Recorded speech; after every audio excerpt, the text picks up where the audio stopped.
Dans ma démarche, je ne voulais pas dire qu'il est mauvais aux frères d'être gentil en t'achetant une chose. Ce que j'essaie de dire ici, c'est que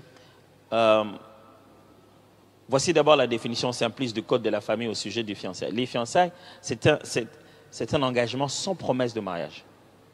Elle a encore que ça, c'est le fiançailles. Et ce que vous êtes en train de dire, c'est juste que yo, tia, yo, bimia, vous êtes sortis ensemble. Il n'y a encore rien du tout.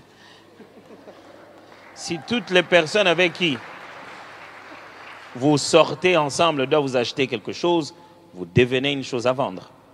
Pour la bonne dignité d'une dame, il est important de ne pas vous laisser sous la charge de n'importe qui. C'est très important pour vous. Très souvent, les dames pensent que le test de responsabilité qu'on veut montrer que le frère est responsable et me prend en charge, c'est acheter des trucs comme... Maman, de beauté moi si sous bon pas moi si sous de beauté. C'est pas là que tu testes la responsabilité d'un homme. On teste la responsabilité d'un homme dans sa capacité à tenir sa parole donnée. C'est ailleurs que se trouve le petit test. Qu'est-ce que je dis? Je ne suis pas en train de dire que le frère ne peut pas s'occuper de ses besoins comme ceux-là. Mais madame, ma soeur, vous n'avez pas que ça comme besoin. Si quelqu'un t'achète bien le lait de beauté, il fait ce qu'il a à faire. Mais tu ne sais pas l'avoir au téléphone quand tu as besoin de parler à quelqu'un. Quand vous parlez, il est toujours distrait. Ah, Olvini. Toi, Aristote, quand même. Hein? Après, il a son téléphone. Il ne sera pas là. Son argent sera là. Son salaire sera là. C'est ce que tu vas épouser. Lui, il n'est pas là du tout. Alors, je n'étais pas en train de dire aux frères, à moins qu'ils m'aient mal compris, je n'étais pas en train de leur dire que, frère, quand vous entrez là, dites-leur, au besoin est l'autre côté.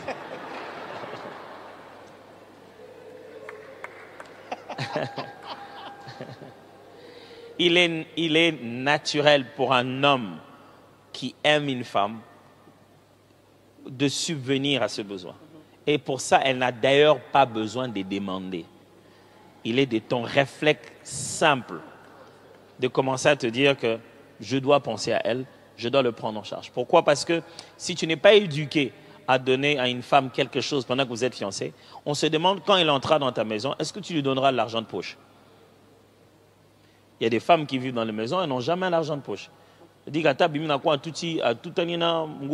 faut pas bien un mobile. Ça n'a pas de sens. Alors, ce que je suis en train de dire ici, c'est que les femmes ne doivent pas livrer leurs responsabilités entre les mains du premier venant. Non. Tu ne peux pas rester là et te dire tu n'as pas fait tes cheveux parce qu'il ne t'a pas donné l'argent. Tu es belle pour toi. C'est pour ton estime personnelle. C'est pour que les miroirs ne puissent pas se briser chaque fois qu'ils te voient. C'est pour toi que tu te fais belle. C'est vrai que maintenant, tu as quelqu'un qui va te regarder, te donner des compliments. Tu voudrais bien te faire belle à son goût, en se rassurant qu'il a aimé. Mais tu es d'abord belle pour toi. Tu ne peux pas entrer en grève de beauté parce qu'il y a manqué de moyens financiers. Sinon, il faut signer un contrat de fiançailles. Et c'est là que les jeunes garçons d'aujourd'hui, je ne parle pas des frères dans l'église, mais quand je vois là dehors, je vois comment ça se passe. Puisqu'ils donnent tous ces services, ils demandent une contrepartie. C'est comme ça qu'ils te rappellent, mais quand tu viens à la maison, il y a là, la mano, il y a Pepelewana. Tu as compris le message. Il te dit, bon, iPhone, j'ai donné. Tout ce que tu as demandé, j'ai donné. Moi aussi, je demande. Demandez, on vous donnera. Et tu te sens maintenant bloqué. Parce que quand tu reçois des enrichissements sans cause, ça cause une dette morale. Quand tu commences à voir plein de trucs comme ça, pour lesquels, oui,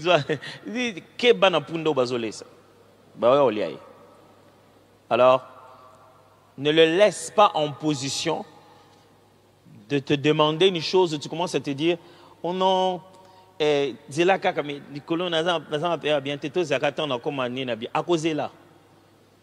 mais pourquoi tu ne sais même pas lui dire ça, c'est pas un sujet à aborder. Maintenant, on doit attendre. On dit, oh, j'ai abordé la prise en charge de la femme avant que tu deviennes femme de ma maison. Tu avais dit que parce que je vais t'épouser dans tous les cas, je peux déjà te prendre en charge. Donc je vais t'épouser dans tous les cas. On peut aussi. Tout ça, ma soumouté, Ezaka, tout ça, moi avant, mais Ezaka, bisson balé. Vous voyez de quoi je parle?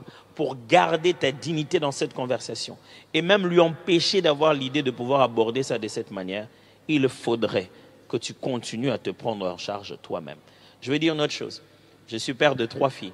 Si ma fille arrive à un certain niveau et qu'il lui arrive une chose comme ça, où quelqu'un l'invite à perdre sa virginité, parce que soi-disant, il lui aurait payé aussi des prises en charge.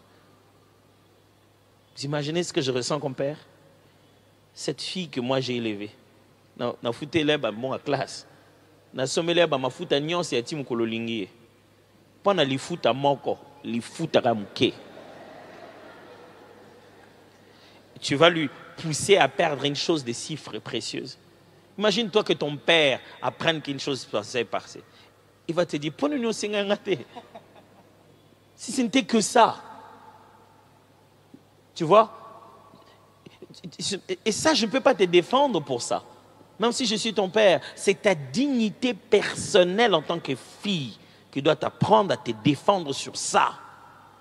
Toi-même, en tant que dame, tu dois dire non, merci. Il va commencer à apprendre qu'est-ce que c'est que tu l'aimes, ça signifie quoi? Pas tu aimes ses cadeaux, tu l'aimes lui en tant que personne, quand quelquefois tu lui as dit non, merci. J'ai vu des jeunes filles se dire ah, on a kabate. Et l'autre côté, on a aussi un camélon qui est bon à péciter. Ça, c'est une pente glissante. Ce n'est pas un raisonnement qui tient debout. Ce n'est pas toujours ça. Ce n'est pas parce que tu as demandé un petit cul. Je l'avais demandé un petit truc seulement comme ça, mais il n'a même pas donné. Si je vais dans la maison, je vais souffrir. Non, non, non, non, non. Il y a des gens qui t'en donnent beaucoup parce qu'ils savent ce qu'ils veulent. Et dès que tu vas entrer à la maison, c'est fini, ça a disparu. Il commence même à te rappeler.